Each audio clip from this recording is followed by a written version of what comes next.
apa kabar kalian semua? Semoga kalian sehat selalu. Jadi di video kali ini saya akan membuat atau mereaction satu video juga seperti video sebelumnya. Dan di sini tuh akan membahas lebih ke noken seperti itu. Jadi di sini nanti kita akan nonton bersama satu video, video yang sangat bagi saya itu sangat menginspirasi sekali, khususnya untuk perempuan-perempuan Papua. Jadi di video ini ada Mama Papua, namanya Mama Esther Wanimbo. Beliau dari Karubaga, Kabupaten Tolikara, dan dia sangat mengabdikan kehidupannya untuk mengajar, menulis, dan cara membuat noken dan kerajinan tangan lainnya pada perempuan-perempuan Papua yang ada di kampungnya seperti itu. Jadi di situ juga beliau berpesan atau berharap untuk perempuan-perempuan Papua yang ada di kampungnya agar tidak bergantung sama pemerintah dan harus hidup mandiri, dan kita bisa memanfaatkan segala macam potensi kita untuk membuat sesuatu yang bermanfaat dan bisa menjadi motivasi atau contoh bagi banyak orang. Dan di video ini juga banyak sekali pesan-pesan moral yang disampaikan sama Mama Esther sendiri. Jadi untuk teman-teman atau kawan-kawan yang perempuan-perempuan Papua dimanapun berada, kalian akan nonton video ini, semoga bisa terinspirasi. Jadi dari saya sudah nonton sudah 2 kali, maksudnya ini yang kedua kali. Dan pertama sekali saya nonton tuh saya kayak terharu. Pokoknya kalian kalau nonton dari awal sampai terakhir dengan konsentrasi, dengan full, dengan menghayati betul, kalian akan merasakan benar-benar pesan yang disampaikan, kalian bisa terima seperti itu. Jadi kalian bisa nonton video ini sampai terakhir, dan apa yang kalian rasakan saat nonton video kalian bisa tulis di kolom komentar di bawah. Jadi begitu kawan-kawan. Nanti mungkin ada yang sudah kenal Mama Esther Wanimbo, saya taruh fotonya di atas sini. Yang kenal bisa komen, yang belum kita sama-sama saling mengenal dengan nonton video yang dia sampaikan di forum yang sangat banyak dihadiri beribu-ribu orang situ. Dia berbicara dan menurut saya sangat memotivasi sekali untuk perempuan-perempuan Papua. Jadi daripada kita banyak bicara, yuk kita langsung saja nonton videonya seperti apa. Kalian bisa ikuti. Oke, 1, 2, 3, mulai. Nama saya Esther Wanimbo. Saya tinggal di Karubaga, Kabupaten Tolikara, kampung kecil Mamit.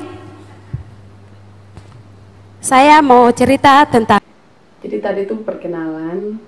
Mungkin awalnya tadi saya sudah sampaikan sedikit, tapi di sini Mama dia lebih perjelas lagi seperti itu. Pengalaman saya sekolah di SD YPPG Mamit, SD kelas 1 sampai kelas 5, saya belum bisa baca. Sampai SD kelas 6 baru saya tahu membaca. Kenapa dan mengapa? Karena saya belum merasakan pembangunan yang sebenarnya. Saya hidup ada di balik gunung. Setelah tamat SD, saya masuk SMP di distrik Karubaga. Sekarang disebut Kabupaten Tolikara. Daerah yang jauh, kami berjalan kaki, naik gunung, turun lembah, melewati gunung, melewati kali, berjam-jam. Dari jam 6 pagi. Nah, jadi itu dulu seperti itu. Kayak di kampung saya sendiri itu, sapu bapak sendiri biasa kayak cerita begitu dulu kalau macam mau pergi sekolah begitu tuh harus, karena sekolahnya tidak terlalu banyak, satu-satu saja. Jadi harus bangun cepat, terus harus siap-siap untuk pergi ke sekolah yang jaraknya lumayan jauh, dan transportasi yang masih belum terlalu lengkap waktu itu. Seperti itu. Jadi dulu tete-tete atau orang tua kita yang dulu tuh ini di kampung saya itu kadang begitu. Jadi untuk ke sekolah saja itu sangat jauh karena memang fasilitasnya belum sampai ke sana, pembangunannya masih belum seperti yang sekarang seperti itu. Jadi itu yang Mama Esther itu pernah alami. Jadi di situ Mama sampaikan seperti itu. Pagi kami keluar, tiba jam 7 malam di Karubaga. Karena pembangunan belum sampai di sana. Setelah saya tamat SMP, selesai SMA, dan kuliah di Manado dan kembali. Pada saat itu, saya pulang dan saya gelisah. Saya membuat apa? Untuk daerah saya, untuk negeri saya, untuk tanah saya. Saya harus membuat sesuatu. Dan pada saat itu saya bertanya-tanya dalam hati saya. Dan saya bertanya terus kepada Tuhan. Dan saya bertanya kepada mama saya, "Mama, saya mau ingin belajar kembali. Waktu saya kecil, mama kasih belajar saya noken dari kulit kayu. Dan sementara ini saya sudah lupa, jadi mama kembali kasih ajar saya. Supaya saya kembangkan itu, budaya itu." Dengan penuh sukacita, mama saya kasih belajar cara bikin noken dari kulit kayu. Semakin hari berkembang dengan noken itu, usaha, dan saya membuka. Nah, jadi itu seperti yang biasa, kadang saya punya abang-abang sendiri itu biasa selalu memotivasi, ataupun orang tua juga, kalau kalian pergi kuliah jauh-jauh, seperti apalagi kayak di Jawa gitu, harus pulang di Papua membuat sesuatu perubahan yang baik, atau membuat sesuatu hal yang bisa kalian terapkan dan bisa mencontohkan untuk kalian punya daerah sendiri seperti itu. Jadi di sini tuh dan kebetulan nih Master dulu alumni dari Manado, dan itu dia cerita bagaimana awal mula dia berpikir untuk ke depan apa yang harus dia buat. Salah satunya itu dari noken yang dari kecil diajarkan sama mamanya. Kios kecil dari hasil noken itu. Dan pada saat itu juga mama-mama saya, mama-mama Papua yang ada di balik gunung, mereka bawa titip noken mereka untuk jual. Dan saya sangat mengerti kehidupan mama-mama saya. Ada yang janda, ada yang ditinggalkan oleh suami. Saya berkomitmen harus saya membuat sesuatu untuk mama-mama saya. Dan saya mengambil keputusan, saya mengajar mama-mama saya. Mengajar membaca, mengajar menulis, menghitung. Dan di tengah-tengah itu juga saya jadi guru untuk mama-mama saya. Dan semakin hari mama-mama saya, mereka tahu membaca dan menulis.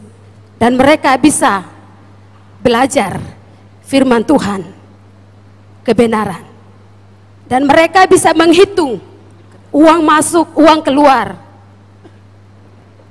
Noken itu unik untuk kami perempuan Pegunungan Tengah. Sekarang ini anak-anak muda, mereka lupa bikin noken dari kulit kayu ini. Kenapa? Karena noken dari kulit kayu ini rumit, makan waktu yang lama, dipintal, pakai tangan, sampai berbulan. Dan anak-anak muda generasi sekarang mereka memilih benang dari toko. Dan saya terus membantu mama-mama saya supaya mereka terus bertekun dengan budaya yang Tuhan memberikan kepada kami. Lebih khususnya perempuan-perempuan Papua yang ada di balik gunung.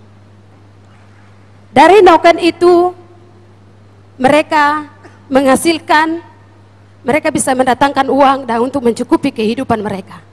Karena visi dan misi gubernur dan bupati mandiri dan sejahtera. Bagaimana cara mandiri? Saya terus mengajarkan kepada mereka. Yang sangat luar biasa, mama-mama saya ketika mereka bertekun, dari hasil noken itu, mereka punya anak-anak, sementara ini ada yang kuliah di bagian kedokteran, hasil dari noken itu.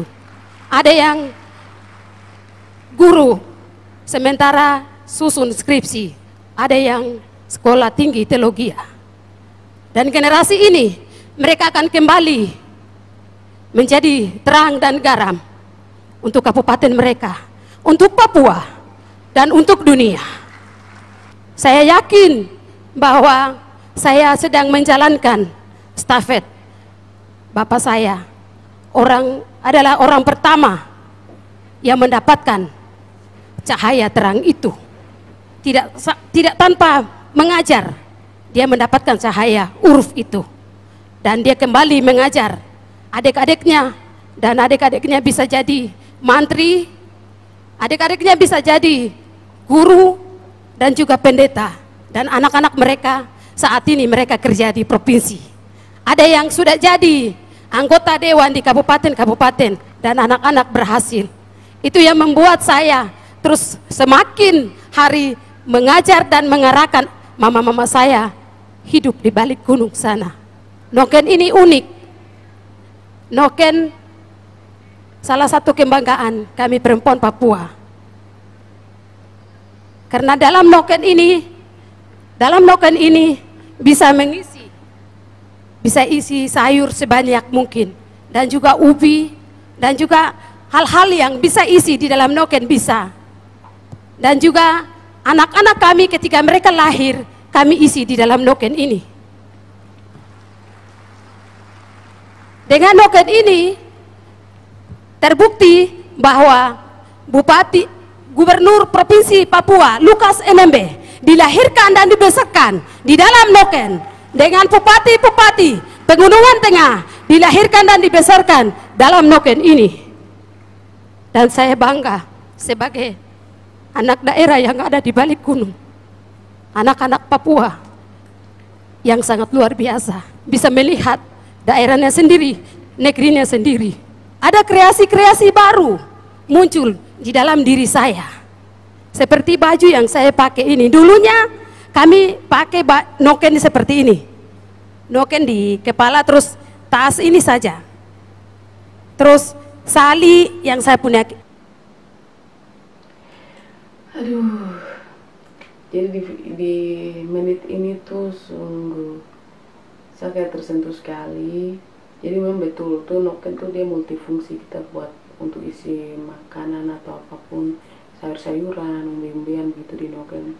Dan juga bisa saat anak kecil lahir seperti yang mama tadi jelaskan itu, bahwa pemimpinan yang ada di Papua di bagian pegunungan kayak itu semua awalnya dilahirkan dan pernah juga diisi dalam noken. Jadi saya sendiri pun juga waktu kecil dilahirkan dan lahir waktu kayak masih kayak menangis gitu, waktu agar kayak mau kasih tenangkan saya gitu, biasa sih di noken berbawa kayak begitu. Dan ini memang saya kayak terharu.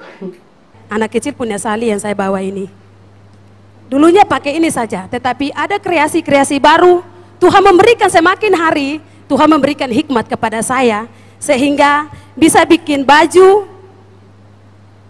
Awalnya saya bikin baju yang saya pakai ini, awalnya saya bikin sudah 4 kali salah. Kelima kali baru jadi baju ini yang saya pakai.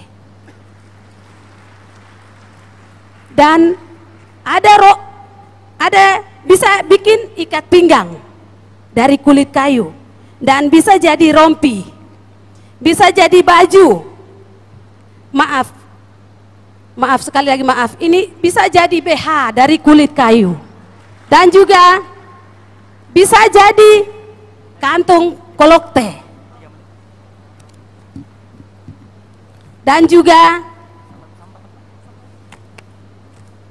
bisa jadi tempat laptop tas belakang dari kulit kayu. Dan juga bisa jadi rok. Jadi itu ternyata bukan biasa kan noken kebanyakan dipakai kayak jadikan tas untuk taruh di bagian belakang atau ini, tapi sekarang tuh banyak kayak kantong kulot, itu kantong persembahan di gereja biasa dijalankan. Dan juga tas-tas laptop, sendal juga, sepatu begitu juga bisa terbuat dari noken. Jadi luar biasa, Tuhan kasih hikmat kayak mama Papua, mereka bisa kreatif membuat kerajinan tangan dengan variasi yang sangat berbeda-beda. Itu luar biasa. Jadi semua kita perempuan-perempuan Papua agar bisa terus mengembangkan atau membudayakan membuat noken seperti itu. Lanjut. Dan juga bisa jadi baju. Dan juga dari saya belajar pertama bikin sepatu dari benang toko.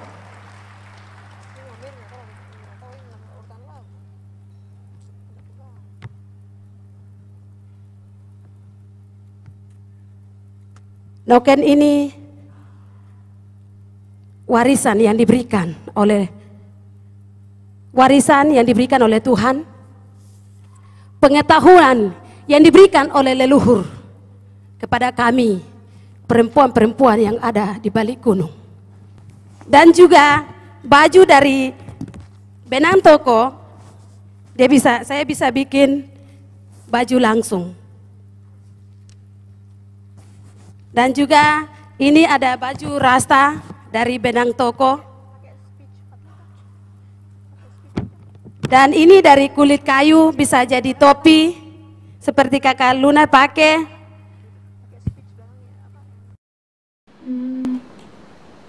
Ternyata tuh benang-benang toko juga tuh bisa dibuat kayak baju dress atau baju terusan. Jadi seperti itu, luar biasa.